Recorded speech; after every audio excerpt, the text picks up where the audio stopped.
استغفر الله العظيم استغفر الله العظيم استغفر الله العظيم الذي لا اله الا هو الحي المعصوم اليه ولا حول ولا قوه الا بالله العلي العظيم الى حضرة النبي المصطفى رسول الله صلى الله عليه وسلم وعلى اله واصحابه الكرام الاولياء والشهداء والصالحين وقطب الاولياء والرحمن الائمه المجتهدين ومقلدهم في الدين والله من العاملين وجد وجدهم ذرية ابينا وجد وجدهم ذرية زوجنا الصلاه والسلام ولا جميل مسيخنا ولمعلمنا ولمن علمنا ولا رحمنا وهدنا ولمن له حق علينا ورسول الله وغفر اللهم درجتهم بالجنة وينفعنا بأسرارهم وأنوارهم وعلومهم ونفاتهم في ديننا والدنيا والآخرة وإلى حضرة النبي المصطفى صلى الله عليه وسلم. الفاتحة. أعوذ بالله من الشيطان الرجيم. بسم الله الرحمن الرحيم. الحمد لله رب العالمين الرحمن الرحيم مالك يوم الدين. إياك نعبد وإياك نستعين اهدنا الصراط المستقيم صراط الذين أنعمت عليهم غير المغضوب عليهم ولا الضالين آمين.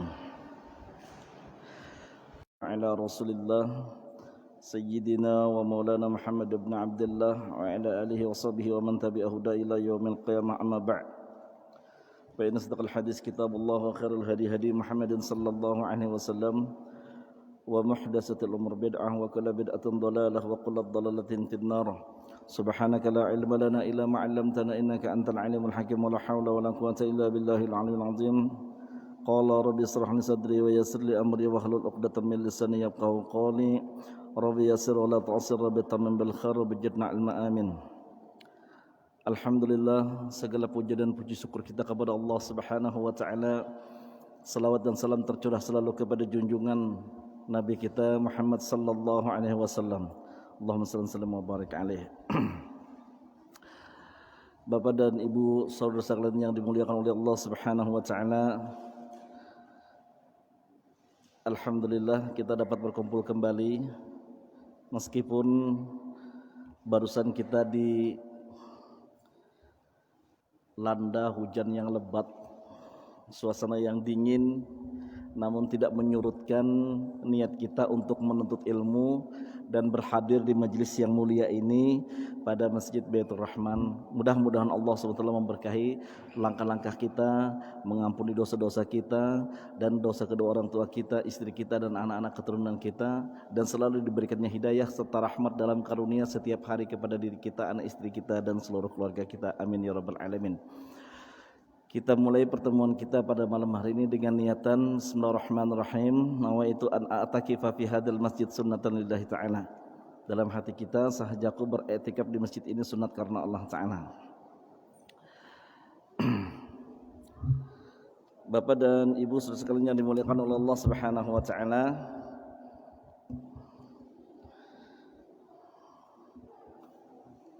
Kita masih berada pada hadis di mana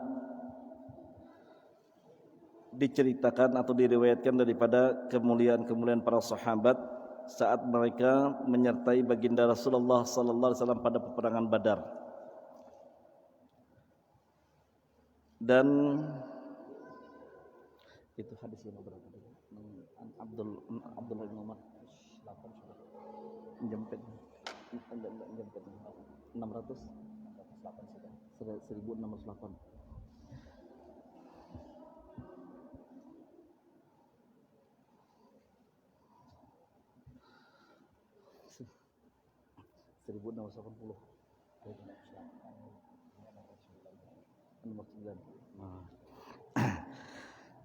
Kita berada pada nomor hadis 1608.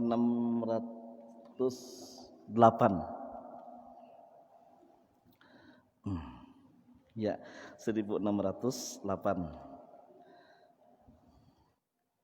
Dan alhamdulillah sudah banyak lumayan hadis yang kita telah bacakan di majelis yang mulia ini. Bapak dan Ibu saudara sekalian yang dimuliakan oleh Allah Subhanahu wa taala, bahwa apabila diceritakan atau diriwayatkan daripada cerita sahabat-sahabat Nabi, itu hendaknya menjadi tolak ukur kita sehingga kita dapat menempatkan diri kita sebagai suatu acuan bagi kita untuk mencintai Rasulullah sallallahu alaihi wasallam. Jadi apakah itu bentuknya sirah atau manakib yang kita dengar, hendaknya itu menjadikan diri kita meniru atas apa-apa yang kita dengar daripada riwayat-riwayat daripada sejarah ataupun manakib yang diutarakan, apalagi itu dengan sejarah daripada sahabat-sahabat Rasulullah sallallahu alaihi wasallam. Karena pada contoh perjalanan kehidupan mereka itu adalah contoh yang paling baik, paling ideal. Karena dalam sistem pendidikan saat ini pendidikan yang paling diutamakan adalah modeling, percontohan. Percontohan dalam Islam sudah diajarkan itu dakwah bil hal, dakwah dengan kita pun mencontohkannya sholat di depan. Jadi kita menyuruh kebaikan kepada anak, tapi anak kita sendiri kita berikan contoh yang baik pada diri mereka. Pada diri sahabat itu banyak sekali contoh-contoh yang indah dan baik. Baik, hadis yang berikutnya pada hadis 1608, wa qala an Abdullah bin Umar radhiyallahu anhuma qala ata'ayyamat Hafsatu bintu Umar min Khunais ibn Huzafah as-Sahmi wa kana min ashabin Nabi sallallahu alaihi wasallam qad syahida Badran wa tufiya bil Madinah. Dari Sayyidina Abdullah bin Umar radhiyallahu anhuma, beliau berkata telah menjanda atau jadi janda Hafsah binti Umar. Hafsah anak daripada Sayyidina Umar, daripada suaminya yang telah meninggal dunia, Khunais bin Huzafah. Khunais bin Huzafah, duduk sayang, duduk sayang, duduk. Si, dudukan, si, duduk si. Nah. Khunais bin Huzafah as-Sahmi.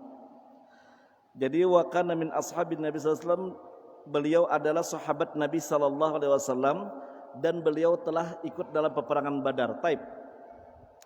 Di sini sebelum kita melihat hadis ataupun melanjutkan hadis ini, ada sedikit baiknya ulun menceritakan sedikit sejarahnya.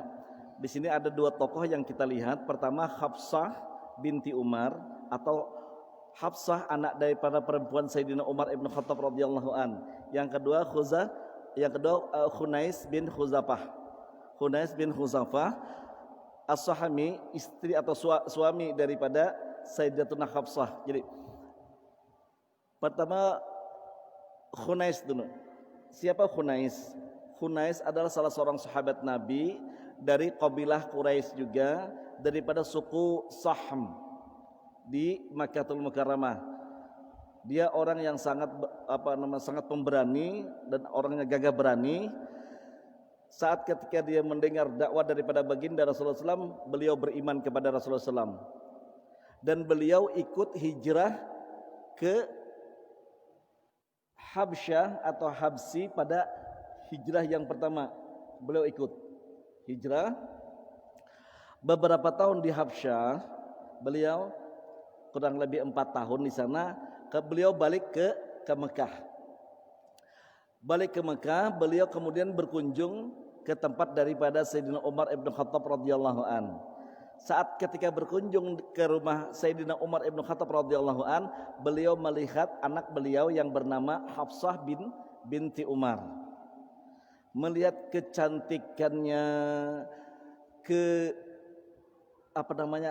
ketenangannya, kesabarannya, kekuatannya, kesabarannya, sehingga Khunais bin Huzafah jatuh cinta lawan Hafsah binti Umar. Ini cilai kenapian kawan dilihati figur daripada Sayyidatuna Hafsah yang pada akhirnya menjadi istri baginda Rasulullah SAW. Jadi banyak perempuan-perempuan muslimah atau daripada sahabat-sahabat Nabi yang menjadi acuan atau idola para kaum perempuan. Sayangnya di kalangan umat Islam, sejarah perempuan-perempuan dan muslim atau an-nisa'u haula Rasulullah sallallahu alaihi wasallam, perempuan yang berada di sekeliling Rasulullah SAW, itu tidak dieksploitasi, tidak dikaji, tidak didalami tentang akhlaknya, tentang kebaikannya, tentang kesabarannya. Itu jarang terkaji oleh perempuan-perempuan Islam. Baik. Huzafah meminta izin kepada Sayyidina Umar, fakhattabaha, kemudian dia meminangnya. Lalu fa'angkahat Sayyidina Umar, dinikahkanlah Sayyidatuna Hafsah berumur 14 tahun. Nah, hidup kurang lebih 2 tahun di Madinah dan tidak dikaruniai anak, sampai pada ketika itu diperintahkanlah hijrah yang kedua ke Madinah. Beliau Sayyidina Khunais bin Huzafah beserta istri beliau Hafsah pun ikut hijrah ke Madinah dan bermukim di Madinah pada tahun 622 Masehi. Pada tahun 624 Masehi turun perintah ataupun terjadilah peperangan Badar. Nah, ketika peperangan Badar, Sayyidina Khunais bin Huzafah adalah orang yang sangat mencintai Allah dan Rasulnya. Dia menawarkan diri untuk ikut berperang di medan perang, sehingga dengan beliau masuklah pasukan daripada pasukan muslimin yang berjumlah 310 orang berperang untuk melawan kafir Quraisy. Nah, masuklah beliau pada tentara tersebut dan beliau pun gagah berani. Beberapa sahabat meriwayatkan sangat hebat dan sangat gagah sekali Sayyidina Khunais bin Huzafah itu berperang pada saat ketika perang Badar. Istri beliau Hafsah dengan lapang dada mengizinkan suami turun ke medan tempur. Bukan hanya suami, ketika itu Sayyidina Hafsah, orang tuanya Sayyidina Umar ibn Khattab ikut berperang. Suami Sayyidina Khunais pun ikut berperang. Berarti 4 berperang makanya. Nah, itu ketabahan dan ketulusan daripada Sayyidina Hafsah. Sampai suatu ketika dengan gagah berani dalam peperangan, Sayyidina Khunais bin Huzafah ada suatu sabatan pedang yang mengenai tubuh beliau. Sabatan pedang itu rupanya sangat dalam sekali sehingga dengan beliau terluka parah. Walaupun pada peperangan Badar Allah berikan kemenangan bagi umat Islam, tapi Sayyidina Khunais bin Huzafah terluka parah pada waktu itu. Pulanglah pasukan setelah kemenangan ke Madinah dengan sabar dan tulus dan ikhlasnya Sayyidina Hafsah binti Umar merawat suami yang terluka dengan peperangan Badar. Dirawatlah dalam beberapa hari. Allah berkehendak lain, beliau dipanggil untuk menghadap Allah Rabbul Jalal Subhanahu. Beliau meninggal dunia. Sayyidina Khunais bin Huzafah. Kemudian beliau dikuburkan dan dimakamkan di Baqi, samping kiri sebelah Masjid Nabawi. Baik. Setelah meninggal tersebut, nah, disinilah berkenan dengan hadis yang akan kita baca ini. Berarti setelah meninggal beberapa bulan kemudian, Sayyidatuna Hafsah menjadi janda. Kenapa lu katakan beberapa bulan kemudian menjadi janda? Karena perempuan yang baru cerai, kalau cerai hidup itu kada serta-merta langsung janda. 3 bulan 10 hari dulu masa iddahnya, lebih daripada 3 bulan 10 hari baru dikatakan janda, artinya boleh dinikahi. Sebelumnya itu masih dalam tanggungan suami. Jadi jangan salah lelakian. Bila mencerai bini, sudah begitu cerai, kada diharin lagi, kada. Masih dalam tanggungan sampai masa iddah itu habis. Taib. Itu dalam syariat Islam. Taib. Sayyidatuna Hafsah radhiyallahu an siapa? Sayyidatuna Hafsah radhiyallahu an anak perempuan daripada Sayyidina Umar ibn Khattab radhiyallahu an. Beliau terlahir saat ketika Rasulullah diangkat menjadi seorang Rasul. Berarti Rasulullah pada itu umur 40, Sayyidatuna Hafsah lahir. Sebelumnya beberapa hari itu lahirlah Sayyidatuna Fatimah radhiyallahu an, anak daripada baginda Rasulullah SAW yang ibunya adalah Sayyidatuna Khadijatul Kubra. Nah, lahir. Jadi beda beberapa hari lebih tua daripada Sayyidatuna Fatimah radhiyallahu an. Beliau dibesarkan oleh seorang bapak yang sangat tegas dan sangat berwibawa sekali dan mempunyai pengaruh besar di kaum Quraisy. Seorang Hafsah itu muncul dalam figur yang sangat hebat dan pada saat itu katakan lebih modern daripada perempuan yang lain. Pada waktu itu yang namanya belajar baca tulis itu memang kada terlalu diutamakan, dan itu keperuntukannya hanya untuk laki-laki. Sementara dengan perempuan atau kaum perempuan, para wanita itu hal yang sangat aneh kalau belajar.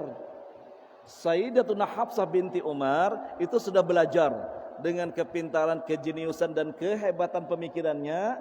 Dia sangat mahir dalam baca dan tulis yang di atas rata-rata perempuan pada waktu itu. Jadi sudah bisa baca tulis. Jadi makanya termasuk perempuan yang cerdas, Sayyidatuna Hafsah, yang itu di kemudian hari menjadi anugerah dan hal yang sangat besar dalam sejarahnya. Apa? Nah, ini karena berkenaan dengan hadis ini. Jadi ceritanya nih setelah Hafsah meninggal, ini hadis yang nanti kita akan baca. Tapi riwayat itu ulun loncati pada masa Rasulullah, pada masa beristrikan dengan baginda Rasulullah SAW, Sayyidatuna Hafsah itu terkenal orang yang sangat pandai sekali. Dia orang yang sangat rajin beribadah sunnah, banyak memperbanyak ibadah puasa, banyak ibadah tahajud. Nah, beliau orang yang sangat ibadahnya sangat.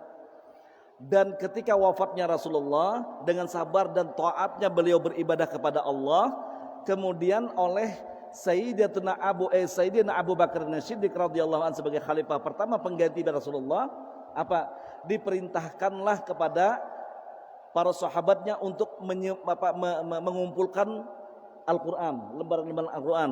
Karena banyaknya para sahabat yang telah wafat atau gugur di medan tempur sebagai syahid, sehingga orang-orang yang hafal dengan Al-Quran itu sangat berkurang. Dan setelah lengkap kodifikasi pertama ataupun pembukuan Al-Quran sebagai kalamullah pada waktu itu, diserahkan Sayyidina Abu Bakar, Sayyidatuna Hafsah untuk menjaga lembaran-lembaran tersebut, menyusun dan menjaga lembaran tersebut. Mushaf pertama Al-Quran dalam Islam dipegang oleh Sayyidatuna Hafsah binti Umar. Tapi sampai meninggal wafatnya beliau dipegang. Itu seorang perempuan yang sangat yang memegang Al-Quran yang pertama dan memeliharanya itu Sayyidatuna Hafsah binti Umar. Nah, jadi beliau itu bukan tidak punya jasa, tapi jasa beliau itu sangat besar terhadap Islam. Nah, sehingga dengan dari beliaulah banyak susunan-susunan ayat Al-Quran yang dikodifasikan setelah pada zaman Sayyidina Utsman ibnu Affan. Kembali kepada hadis, setelah wafatnya Sayyidatuna Khunais bin Huzafah, maka beberapa bulan kemudian binti Umar menjadi janda.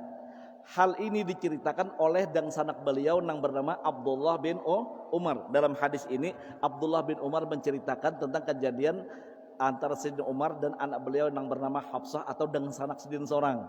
Lalu Sidin mengatakan di dalam hadis ini ta'ayyamat, menjanda daripada Hafsah binti Umar karena meninggalnya Khunais bin Huzafah.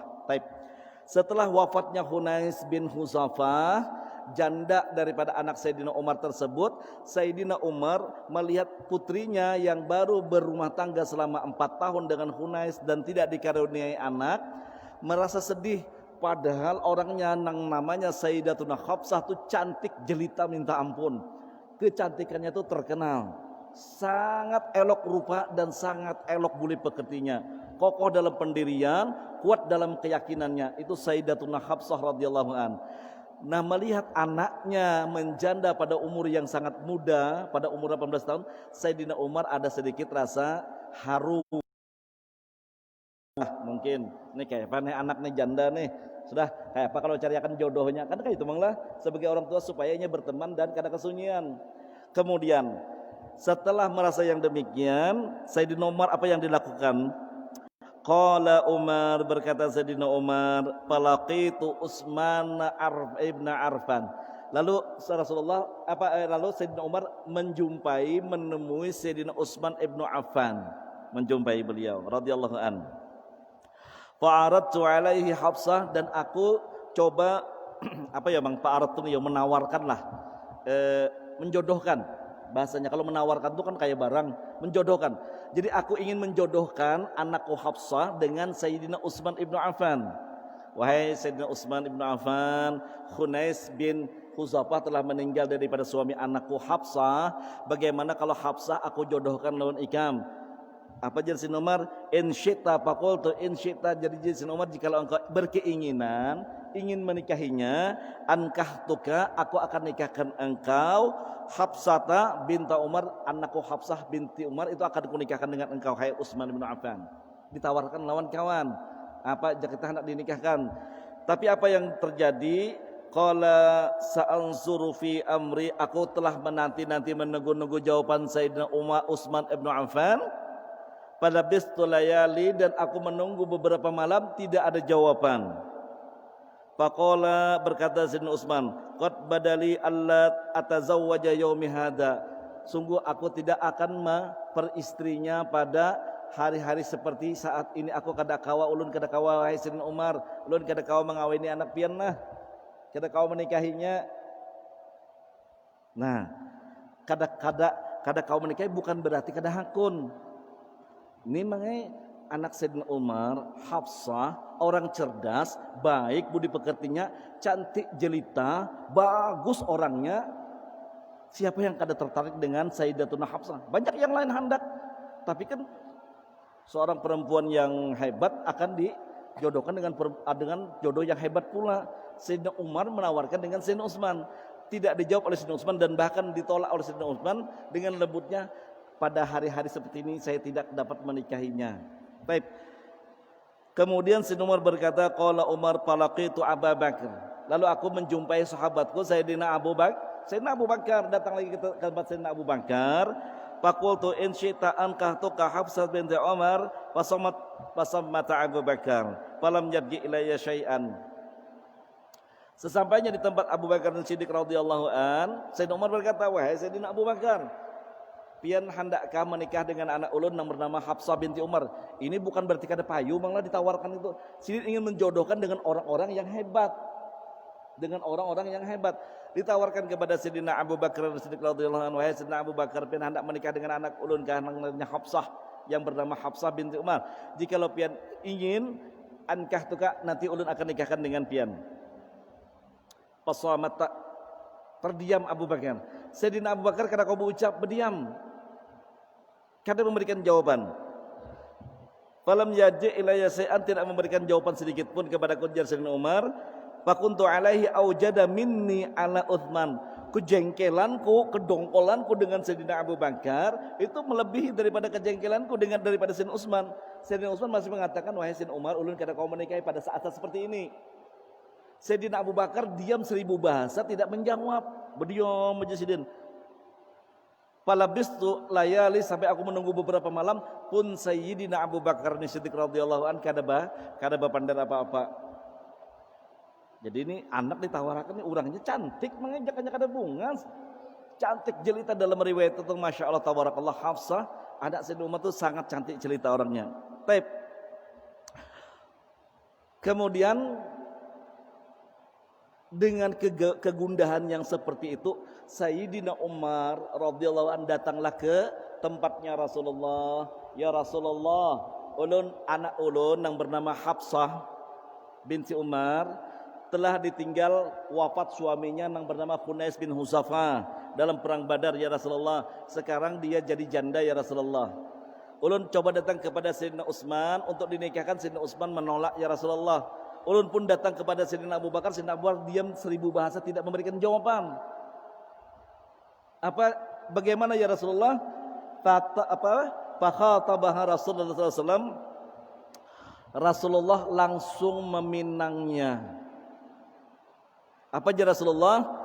Sungguh Hafsah tidak akan dinikahi oleh Utsman dan tidak dinikahi oleh Abu Bakar. Bahwa Hafsah binti Umar akan dinikahi orang yang lebih mulia daripada keduanya itu. Siapa? Ya Rasulullah. Lalu di khatabah, dipinang oleh Rasulullah SAW. Kemudian fa'angkahtuha, aku nikahkan Sayyidina Umar dengan baginda Rasulullah SAW. Betapa gembiranya waktu itu Sayyidina Umar, ternyata berkehendak dengan sahabat yang baik seperti Sayyidina Utsman ditolak, hendak dijodohkan dengan sahabat yang juga baik dan bijaksana seperti Sayyidina Umar, pun Sayyidina Abu Bakar pun tidak memberikan jawaban. Ternyata Allah berkehendak lain, Hafsah diberikan jodoh yang terbaik, manusia yang nomor 1 di dunia, yaitu baginda Rasulullah sallallahu alaihi wasallam. Dinikahkanlah oleh Sayyidina Umar. Kemudian setelah kejadian tersebut, setelah Rasulullah menikahi, falaqiyani Abu Bakrin. Lalu setelah itu Sayyidina Abu Bakar Siddiq menemui aku, ujar Sayyidina Umar.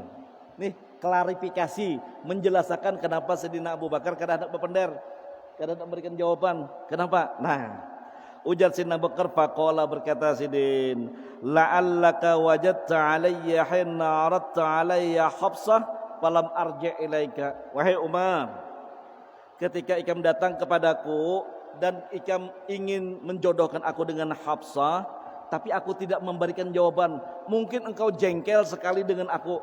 Kata Sayyidina Umar, Pak, faqala Umar, berkata Sayyidina Umar, na'am, iya benar, ulun jengkel sekali lawan pian. Tapi dia jengkel di sini bukan jengkel permusuhan, Manglah. Nah, jengkel sekali. Qala, berkata beliau, fa innahu lam yamna'ani an arji'a ilaika fi ma'aradta. Sebenarnya wahai Umar, jikalau tidak satu alasan, aku tidak akan menolak tawaran engkau untuk menikahi Hafsah. Apa yang engkau ingin jodohkan dengan aku tidak akan menolak, kecuali ada satu alasan yang tidak mungkin aku menikahi Sayyidatuna Hafsah radhiyallahu an.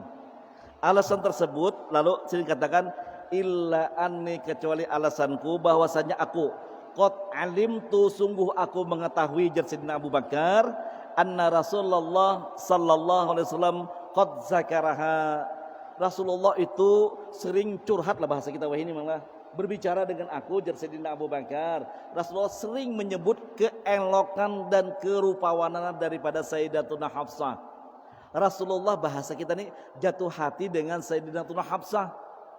Lalu jar Sayyidina Abu Bakar, falam akun liib sirra Rasulullah SAW. Jadi dengan keadaan demikian, aku kadang mungkin membongkar rahasia Rasulullah. Rasulullah sering bercurhat bahwa beliau tertarik dengan Sayyidatuna Hafsah radhiyallahu an. Rasulullah berbicara dengan Sayyidina Abu Bakar. Sayyidina Abu Bakar tahu bahwa Rasulullah mencintai ataupun hendak menikahi daripada Sayyidatuna Hafsah. Ketika Sayyidina Umar datang menawari, Sayyidina Abu Bakar diam 1000 bahasa. Kenapa? Kata kau menjawab, Sidin tahu bahwa Rasulullah hendak lawan Sayyidina Hafsah. Itu jadinya kenapa Sayyidina Abu Bakar berdiam. Qasamat Sayyidina Abu Bakar berdiam. Nah, setelah itu walau tarakaha laqabiltuha, seandainya Rasulullah menolak dan tidak menerima daripada Hafsah, aku akan menikahi daripada Sayyidatuna Hafsah radhiyallahu an. Nah, maka itu kejadiannya. Jadi pada sejak saat itu Sayyidatuna Hafsah bersuamikanlah baginda Rasulullah sallallahu alaihi wasallam, yang dalam sejarahnya sepanjangnya tidak mempunyai keturunan pun dengan baginda Rasulullah sallallahu alaihi wasallam. Tapi beliau orang yang ditunjuk oleh Allah, ditakdirkan oleh Allah Subhanahu wa taala, orang yang memelihara daripada Al-Qur'anul Karim. Mushaf pertama Al-Quran, beliaulah yang diserahi oleh Sayyidina Abu Bakar untuk memeliharanya. Itu kemuliaan daripada Sayyidatuna Hafsah radhiyallahu an. Itu mengenai cerita hadisnya beserta dengan sejarah daripada hadis tersebut atau asbab hadis tersebut. Taib.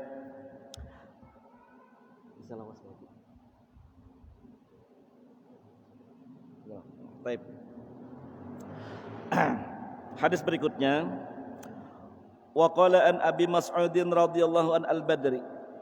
Wa qala an Abi Mas'udin al-Badri radhiyallahu anhu qala Rasulullah sallallahu al-ayatani min akhir suratil Baqarah man qara'aha fil lailatin kafatahu atau kama Rasulullah sallallahu. Ini penting bagi kita. Ini penting banget.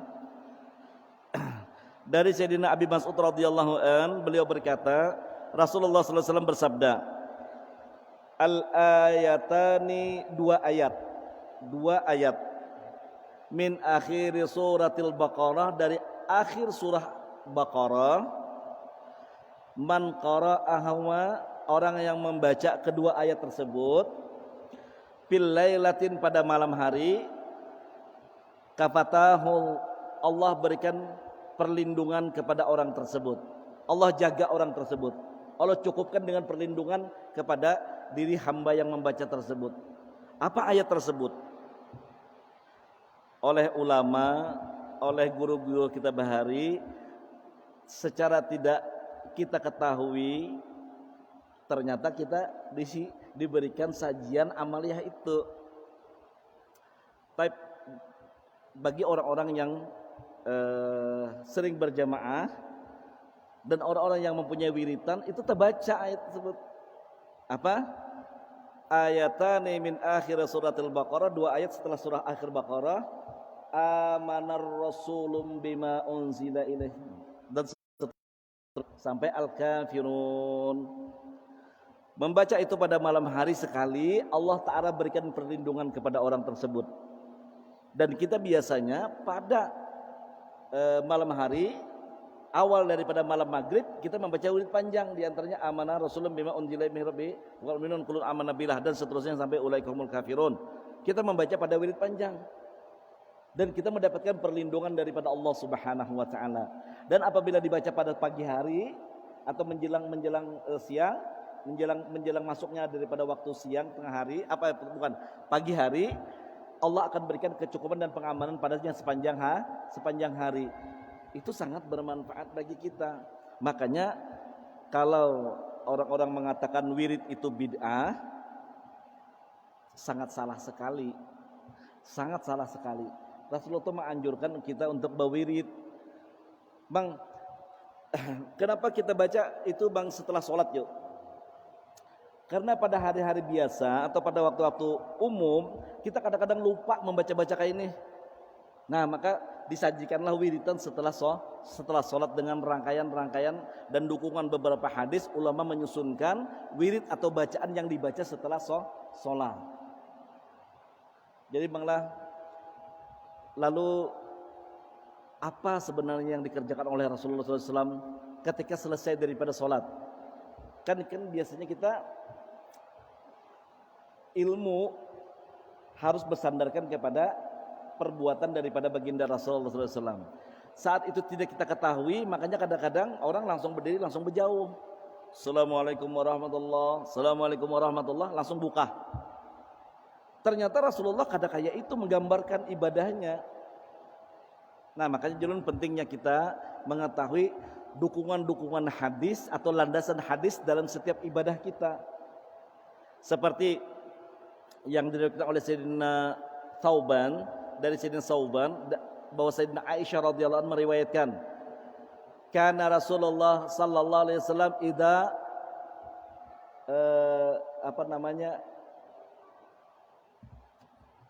apabila Rasulullah selesai daripada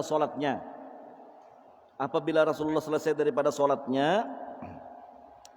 iyan sharafa min sholatihi, apabila selesai daripada sholatnya, ba'da salam, setelah Rasulullah SAW, assalamualaikum warahmatullah, assalamualaikum warahmatullah, apa yang pertama kali dilakukan oleh Rasulullah? Fastaghfirullah thalasan, beliau meminta ampun, beristighfar lawan Allah 3 kali, mengucapkan istighfar. Jadi, nah kayak itu juga hendaknya kita mengenai. Jadi jangan jual assalamualaikum Allahumma anta salam, itu belum lagi. Rasulullah apa yang dikerjakan Rasulullah? Assalamualaikum warahmatullah, assalamualaikum warahmatullah, astaghfirullahaladzim, misalnya itu sekurang-kurangnya. Astaghfirullahaladzim alladzi la ilaha illa huwal hayyul qayyum wa atubu ilaih, misalnya agak panjang sedikit, cuma jangan terlalu panjang. Mana wirid nang lain belakang kita baca kena.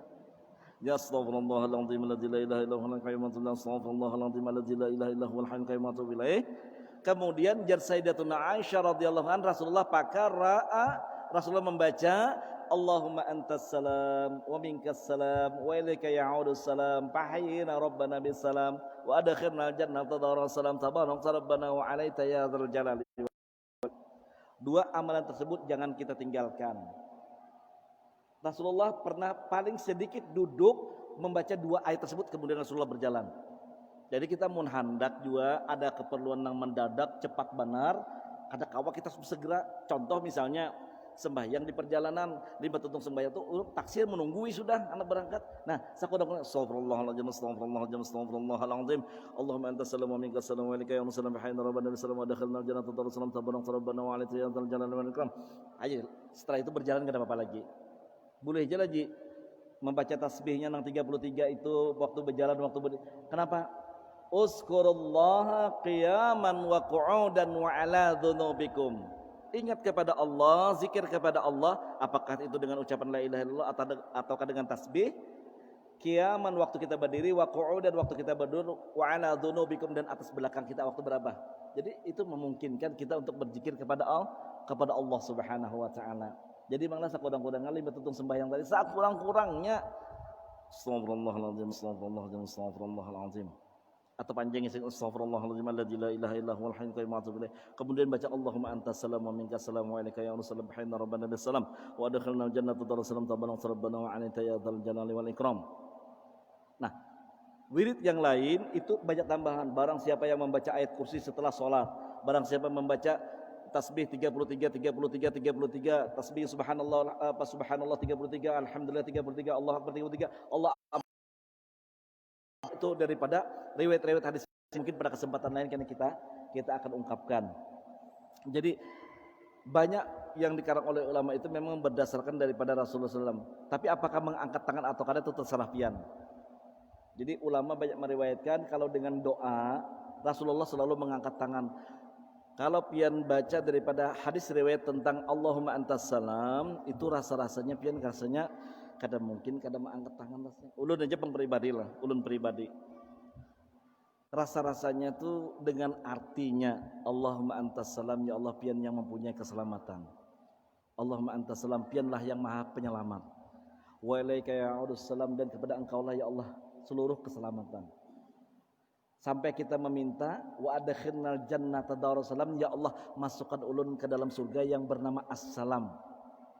Kadang ini kita lemang rasanya menang lah. Itu permohonan kita kepada Allah Subhanahu wa taala. Dalam riwayat yang lain ketika Sayyidina Jabir bin Abdullah Sayyidina Jabir apa Sayyidina Abdullah bin Mas'ud apa Sayyidina Mu'az ibn Jabal ketika beliau waktu itu sakrat, hendak meninggal dunia, ditanya oleh para sahabat, wahai Sayyidina Jabir, adakah lagi daripada amalan ataupun bacaan ataupun hadis Rasulullah yang pian masih ingat dan pian belum sampaikan? Sampai ingatku sidin kada lagi sudah. Lalu apa? Sidin teringat yang terakhir. Ya, aku pernah berimaman dengan baginda Rasulullah SAW. Kemudian setelah selesai daripada salamnya Rasulullah dan Rasulullah istighfar, kemudian beliau berpaling kepadaku dan beliau membaca ala uallimuka kalimatan taqulluhunna tadkhulul jannah. Wahai Jabir, apakah engkau mau kalimat aku ajarkan suatu bacaan atau suatu doa yang apabila engkau baca akan memasukkanmu ke dalam surga? Qala bala, inggih pun ya Rasulullah. Qul Allahumma antas salam.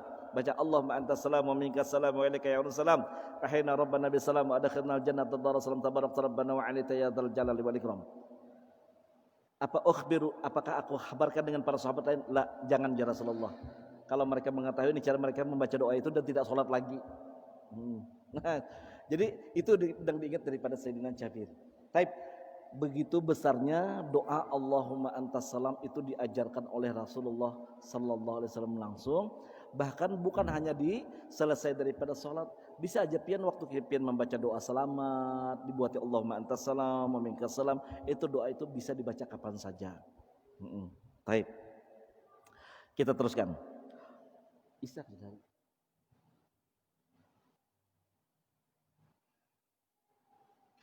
Terlambat sedikit kita kada ngomong lah.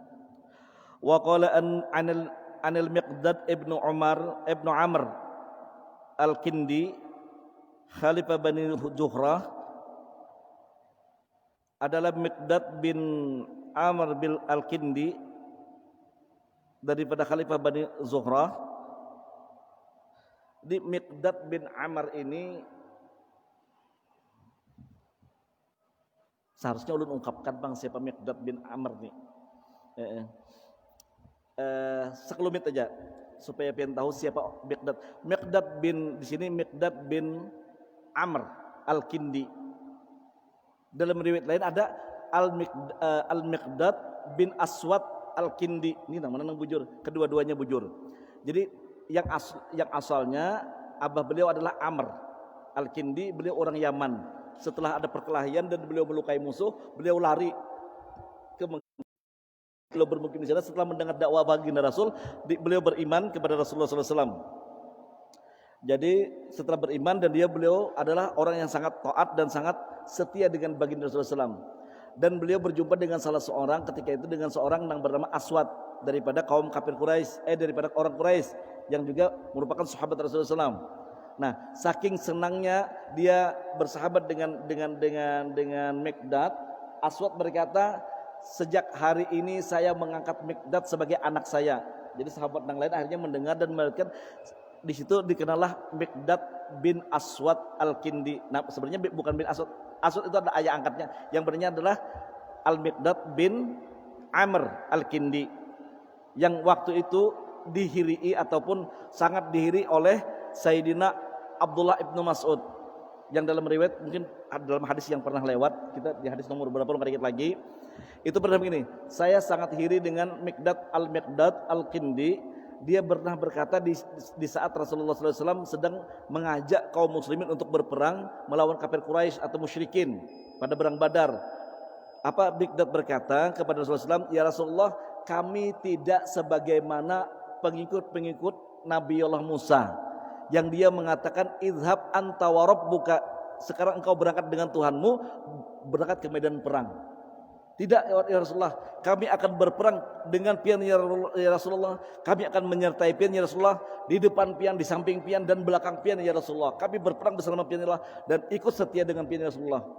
Lalu apa? Mendengar ucapan sedemikian itu kata Abdullah bin Mas'ud, Rasulullah gembira dan berseri-seri muka Rasulullah SAW, sangat senang. Sampai Abdullah bin Mas'ud, saya sangat iri sekali seandainya saya yang mengucapkan kalimat itu dapat membahagiakan Rasulullah. Betapa bahagianya saya, ujar Abdullah bin Mas'ud. Itu iya Pak, Miqdad bin Amr Al-Kindi. Nah, beliau pernah bertanya kepada baginda Rasulullah SAW, Qultu li Rasulullah, aku bertanya kepada Rasulullah SAW, ara'aita in laqitu rajulan minal kufar, ya Rasulullah, bagaimana pendapat pian Rasulullah seandainya ulun berhadapan dengan seorang kafir dalam suatu peperangan, faqtalna, kami berperang, fadaraba ahda yadayya bisayf, lalu dia menebaskan pedangnya dan terkena daripada tangan ulun sehingga faqata'aha, terpotonglah tangan ulun ya Rasulullah. Ulun bertemu dengan orang kafir lalu ulun berperang, ditebaskan pedangnya sehingga terkena tangan ulun dan putuslah tangan ulun. Kemudian orang tersebut lari, summala ada minni, kemudian lari daripada aku, kemudian dia berlindung bisa jaratin dalam sebuah pohon, dia berlindung setelah melukai aku dan memotong tanganku, dia lari dan berlindung di bawah pohon. Apa? Dia berkata, faqala aslamtu lillah, aku beriman kepada Allah. Akhirnya libat dari memotong tanganku, buka berlindung di bawah, aku beriman kepada Allah. Apa akatultuhu ya Rasulullah, apakah ulun boleh memerangi dan membunuhnya ya Rasulullah? Ba'da angqalaha, setelah dia mengatakan aku beriman kepada Allah. Qala Rasulullah SAW, Rasulullah bersabda, la taqtulhu, tidak boleh membunuhnya. Ketika dia beriman kepada Allah, tidak boleh membunuhnya. Itu di medan perang, apalagi nak ada perang, jangan berniat hendak membunuh orang lain. Qultu ya Rasulullah innahu qata'a yadaya, ya Rasulullah dalam peperangan itu dia telah memotong tangan ulun ya Rasulullah, masa ulun kada boleh membunuhnya? Summa qala, kemudian Rasulullah bersabda, zalika, dengan permasalahan yang demikian, ba'da ma qata'aha faqala Rasulullah, lau taqtulhu fa in qatalahu fa innahu bimanzalatika qabla an taqtuluh. Kalau ikam membunuhnya juga berarti ikam berada pada posisinya sebelum membunuh ikam, sebelum berperang ikam, artinya menjadi kafir, menjadi musyrik kita. Wa innaka bimanzilatihi, dan engkau, dia berposisi pada posisi kamu orang yang beriman, tapi kamu menjadi posisi seperti dia menjadi kafir karena membunuh orang Islam. Qabla ayyaqula kalimatahu allati qala, setelah dia mengucapkan perkataannya dengan aku beriman kepada Allah. Baik. Yang perlu kita garis bawahi, ketika orang itu beriman kepada Allah, beriman kepada Rasulullah, haram nyawanya, haram mengganggu daripada anak istri dan harta bendanya, kada boleh diganggu sama sekali. Haram bagi kita menzolimi mereka. Jadi kalau orang tersebut masih beriman kepada Allah, beriman kepada Rasulullah, jangan kita mengkafir-kafirkan orang. Ini perbedaan hukum sedikitnya kafir, berbeda hukum sedikit kafir, jangan. Apalagi berbeda guru, berbeda etiket, berbeda mazhab, jangan mengkafir-kafirkan orang. Itu sayugianya kita kayak itu. Soalnya berat menghukumkan orang kafir itu sangat berat sekali. Dan membunuh orang Islam dengan sengaja, apa jar Al-Quran? Man qatala mu'minan muta'ammidan fajaza'uhu jahannama khalidina fiha. Orang yang membunuh orang Islam dengan sengaja, maka balasannya adalah api neraka jahanam. Berapa hari, Bang? Abada, selama-lamanya. Nauzubillah, subhanallah. Jangan. Dalam medan perang aja ketika orang mengucapkan la ilaha illallah, haram, kada boleh lagi dibunuh. Walaupun pura-pura kada boleh lagi dibunuh. Kita menghargai kalimat thayyibah yang diucapkannya. Baik. Yang terakhir supaya kita pada bab yang akan datangnya, hadis Bani Nadir. Wa qala an Jubair bin Mut'am radhiyallahu an, daripada Jubair bin Mut'am radhiyallahu an, anna Rasulullah SAW qala, Rasulullah SAW bersabda, fi usara badrin, pada masalah tawanan perang Badar, laukana Mut'am ibnu Adi hayyan, jikalau Rasulullah yang bernama Mut'am ibnu Adi itu masih hidup, summa kallamani, kemudian dia melobi aku, berbicara kepada aku, fi haula'i, pada masalah tawanan, iltanat annatna la taraktuhum lahu, jikalau dia meminta lepaskan tawanan tersebut, saya akan aku lepaskan ya Rasulullah. Kenapa Rasulullah sangat menghargai yang bernama Mut'am bin Adi? Karena dia salah seorang tokoh kafir Quraisy yang pada masa Islam itu dizalimi, disakiti, dia termasuk orang yang membela Islam meskipun dia tidak beriman. Dia melarang untuk menyakiti umat Islam, bahkan dia menyerukan pembelaan atau penjaminan terhadap umat Islam daripada gangguan kaum musyrikin. Jadi Rasulullah, seandainya Mut'am bin Adi itu hidup dan meminta kepadaku untuk dibebaskan tawanan, niscaya aku bebaskan tawanan. Saking menghargainya Rasulullah. Kenapa? Orang yang berbuat baik, sayugianya kita balas juga dengan perbuatan yang baik pula, meskipun kita kada seiman lawan inya. Kalau ada tetangga kita yang kafir atau di kampung kita yang kafir, kemudian dia berbuat baik, balaslah dengan perbuatan yang baik pula. Mudah-mudahan perbuatan baik kita tadi menyebabkan dia mendapatkan hidayah, sehingga dia mendapatkan keyakinan lamanya dan masuk pada keyakinan barunya untuk beriman kepada Allah dan Rasulnya. Mudah-mudahan apa yang ulun sampaikan bermanfaat. Salah khilaf ulun mohon ampun dan maaf, dan kesalahan dan khilafan itu merupakan daripada kesalahan ulun dan kebodohan ulun. Mudah-mudahan Allah Subhanahu wa taala memberikan keampunan kepada kita, kepada istri kita, kepada anak-anak kita dan kedua orang tua kita. Mudah-mudahan kita dimatikan dalam keadaan husnul khotimah, menjadi umat Rasulullah SAW, diberikan syafaat di akhirat nanti dengan syafaat Rasulullah SAW, serta dikumpulkan kita dengan baginda Rasulullah SAW dalam surganya penuh dengan kenikmatan. Wassallallahu alaihi wasallam Muhammadin nabiyil ummi wa ala alihi wasallam. Alhamdulillahirabbil alamin. Assalamualaikum warahmatullahi wabarakatuh.